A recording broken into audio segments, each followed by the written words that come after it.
ఎందుకు కేసు పెట్టారు బాల్క సుమన్ గారి మీద?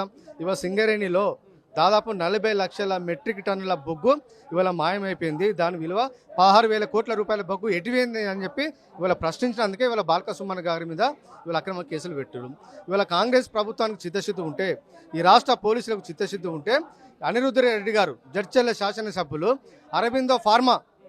అరబిందో కంపెనీ వేలాది మందికి ఇవాళ ఉపాధి కల్పించే ఒక కంపెనీని లేపేస్తా అంటే ఇంతవరకు పోలీసులు ఎందుకు కేసు నమోదు చేయాలని చెప్పి ప్రశ్నిస్తూ ఉన్నాం. అదేవిధంగా సీనియర్ నాయకుడు శ్రీధర్బాబు గారు ప్రస్తుత మంత్రివారిలో శ్రీధర్బాబు గారి సమక్షంలోనే ఇవాళ రామగుండం ఎమ్మెల్యే మక్కన్ సింగ్ ఠాకూర్ గారు బీఆర్ఎస్ పార్టీ కార్యకర్తలను నరికేస్తామని చెప్పిండు. ఎందుకు పోలీసులు ఎటువేరు? మరి ఎందుకు అరెస్ట్ చేయరు? ఎందుకు కేసు నమోదు చేయరు? అంటే వీళ్ళ చట్టం ఓన్లీ కాంగ్రెస్ పార్టీ నాయకులను కాపాడటానికి రాష్ట్రంలో చట్టాలు అమెండ్ చేసిరా? లేకపోతే దేశం మొత్తం మీద రాష్ట్రం మొత్తం అందరూ ఒకే రకమైన చట్టాలు ఉంటాయా? ఇవాళ ఈ విషయాన్ని సమాధానం చెప్పాలని చెప్పి రాష్ట్ర డీజీపీ ఇవాళ మేము ప్రశ్నిస్తూ ఉన్నాం. ఇవాళ మీకు చిత్తశుద్ధి ఉంటే మేము ఆరోపిస్తున్న మీ సింగరేణిలో ఏ స్కామేజ్ జరిగిందో దాని మీద సిట్టు విచారణ జరిపించండి.